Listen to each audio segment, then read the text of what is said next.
কানাডায় জনসংখ্যা বৃদ্ধির কারণে সরকার একাধিক সন্তান জন্মদানের উপর বিধিনিষেধ আরোপ করেছে।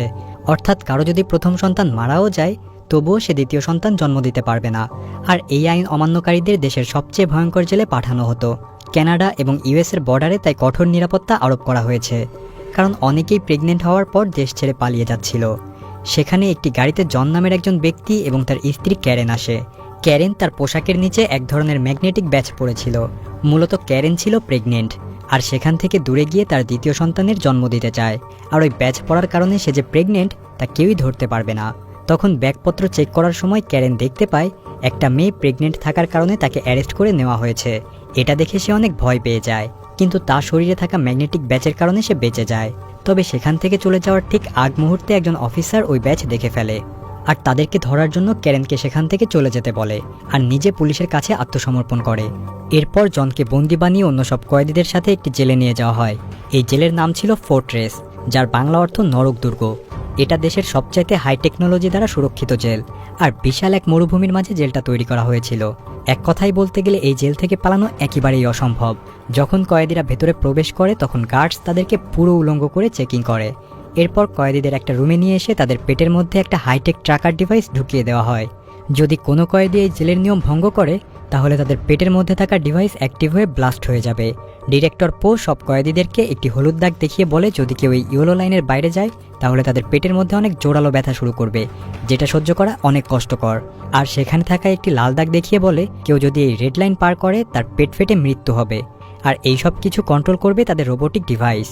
একটা কয়েদি ঘাবড়ে গিয়ে ভুলে ইয়েলো লাইন ক্রস করে আর তার পেটে প্রচণ্ড ব্যথা শুরু করে। এরপর সে কোনো কিছু না বুঝে ভুল করে রেড লাইন ক্রস করে ফেলে। তখন তার পেট খুব দ্রুত ফুলতে শুরু করে, আর কোনো কিছু বুঝে ওঠার আগেই তার পেট ফেটে সে মারা যায়। এরপর তাদের সবাইকে মাটি থেকে 30 তলা সমান নিচুতে আন্ডারগ্রাউন্ড সেলে নিয়ে যাওয়া হয়। কয়েদিরা যাতে বাইরে থেকে বের হতে না পারে সেজন্য এক ধরনের লেজার ডিভাইস লাগানো ছিল। সেখানে জনের পরিচয় হয় ডিডে এবং আব্রাহামের সাথে। রাতে ঘুমানোর সময় আব্রাহাম জনকে সাবধান করে সে যেন ভুলেও ঘুমের মাঝে স্বপ্ন না দেখে। সবাই ঘুমিয়ে যাওয়ার পর জেড নামক একটি রোবট সেখানে আসে, আর জনের মুখের উপর এক ধরনের লেজার রশ্মি মেরে তার ব্রেন স্ক্যান করতে থাকে।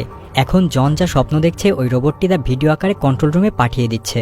তখন জন তার স্ত্রী ক্যারনকে নিয়ে স্বপ্ন দেখছিল, আর কন্ট্রোল রুমে থাকা ডিরেক্টর পো সেটা দেখছিল, আর তার নজর ক্যারনের দিকে আটকে পড়ে।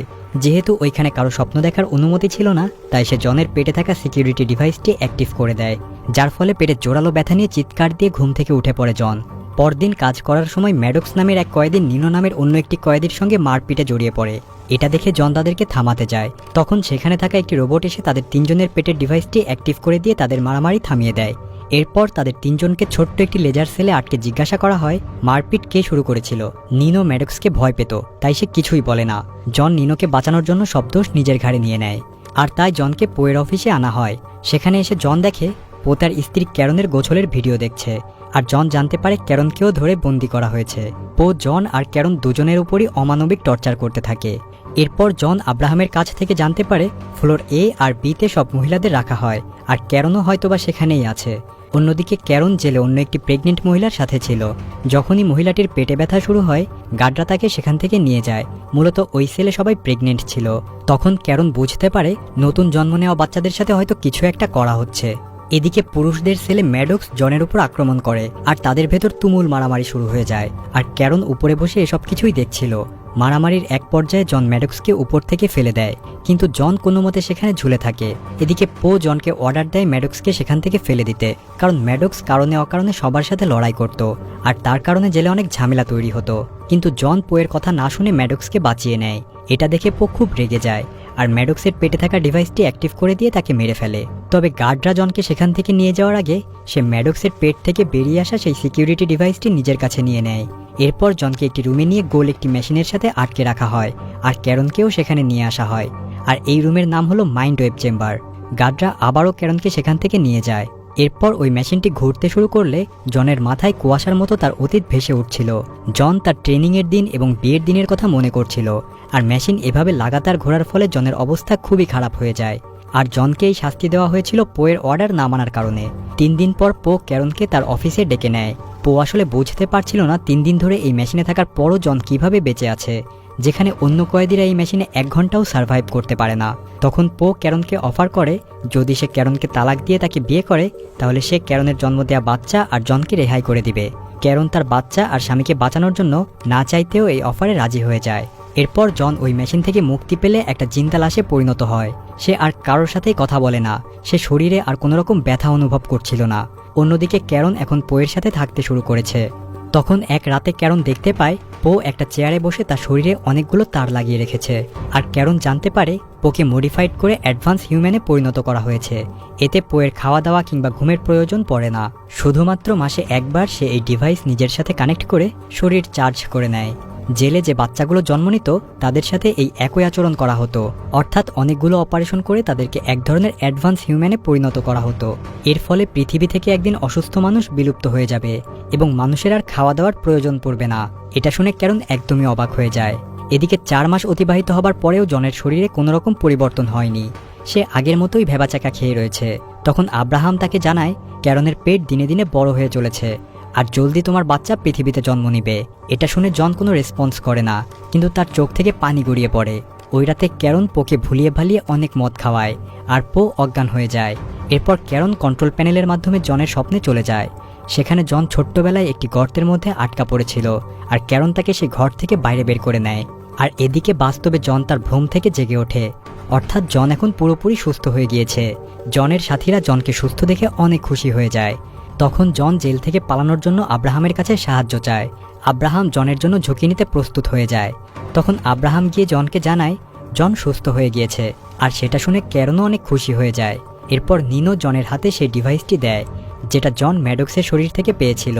এরপর জানা যায় ওই কয়েদিদের মধ্যে একজন জেলে আসার আগে কম্পিউটার এক্সপার্ট ছিল, আর সে ওই সিকিউরিটি ডিভাইসটির নারী নক্ষত্র বের করার সিদ্ধান্ত নেয়। এদিকে ক্যারন পোয়ের চেম্বার থেকে হীরার মতো দেখতে একটি ডিভাইস চুরি করে নেয়, আর ক্যারন ওই ডিভাইসটি আব্রাহামের হাতে দিয়ে জনের কাছে পৌঁছে দিতে বলে। আসলে ওই পুরো ডিভাইসটি ছিল পুরো জেলের মাস্টার ম্যাপ। এরপর জন ওই ম্যাপ নিয়ে গবেষণা করে জানতে পারে কনস্ট্রাকশন সাইট দিয়ে জেলের বাইরে বের হওয়া যাবে। পরদিন আব্রাহাম ডিভাইসটিকে আবারও আগের জায়গায় রেখে দেয়। এদিকে সেই কম্পিউটার এক্সপার্ট কয়েদি ডিভাইসটিকে পর্যবেক্ষণ করে জানতে পারে ওই সিকিউরিটি ডিভাইসের ভেতরে অনেক শক্তিশালী একটি চুম্বক লাগানো ছিল। ওরা এই ডিভাইসের মাধ্যমে তাদের শরীরে লাগানো ডিভাইসগুলো বের করে আনার সিদ্ধান্ত নেয়। ওদের এই প্ল্যান কাজ করে, আর সবার শরীর থেকে সিকিউরিটি ডিভাইসটি বের হয়ে যায়। তখন রোবট পোকে জানায় জেলের ভেতর কিছু একটা গন্ডগোল চলছে। তখন পো সিসিটিভি ফুটেজ চেক করে জানতে পারে ক্যারেন হীরার মতো দেখতে সেই ম্যাপ চুরি করে জনকে দিয়েছিল। এটা দেখে সে রাগে আগুন হয়ে যায়। তবে সে কিছু করতে যাবে তার আগেই রোবট তাকে জানায় তার অবহেলার কারণে তাকে ডিরেক্টরের পদ থেকে সরিয়ে দেওয়া হয়েছে। অন্যদিকে জন এবং তার টিম পালিয়ে যাওয়ার প্রস্তুতি নিচ্ছিল, তাই তারা তাদের পেটে থাকা ডিভাইসগুলো ওই কনস্ট্রাকশন সাইটে লাগিয়ে দেয় আর নিজেদের ভেতর মারামারি করার অভিনয় করে।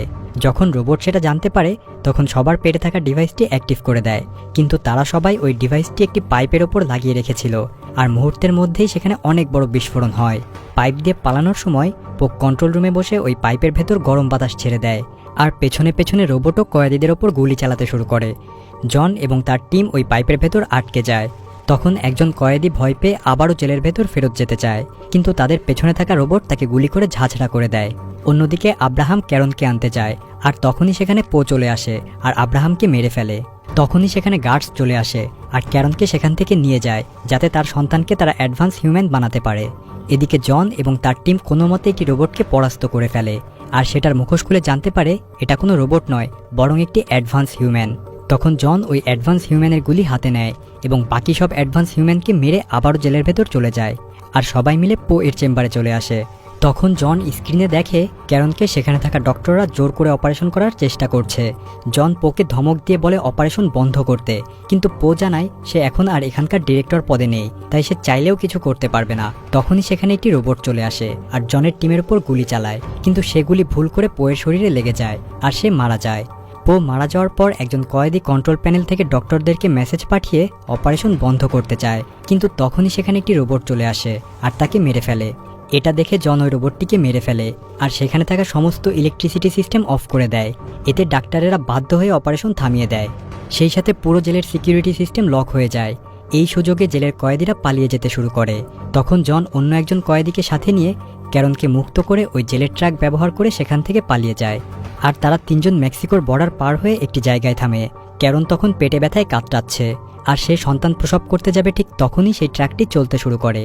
মূলত ওই ট্রাকটিকে তখনও কন্ট্রোল রুম থেকে কন্ট্রোল করা হচ্ছিল। ট্রাকটি অন্য কয়েদিকে চাপা দিয়ে মেরে ফেলে, আর জন ক্যারনকে রেখে ট্রাকটিকে থামাতে যায়। জন আগুন দিয়ে ট্রাকটির কন্ট্রোল নষ্ট করে দেয়, কিন্তু সেই ঘরে গিয়ে ব্লাস্ট হয় যেখানে ক্যারন শুয়েছিল। এটা দেখে জন ভেবেই নেয় সে হয়তো ক্যারনকে চিরদিনের মতো হারিয়ে ফেলেছে। তবে তার পর মুহূর্তেই জন দেখতে পায় ক্যারন ফুটফুটে একটি শিশু কোলে নিয়ে অন্য একটি জায়গায় বসে আছে। অর্থাৎ সে সময় মতো ওই জায়গা থেকে সরে যেতে সক্ষম হয়েছিল। আর এভাবেই এত প্রতিকূলতার মাঝেও তারা সন্তানের জনক হয়ে যায়।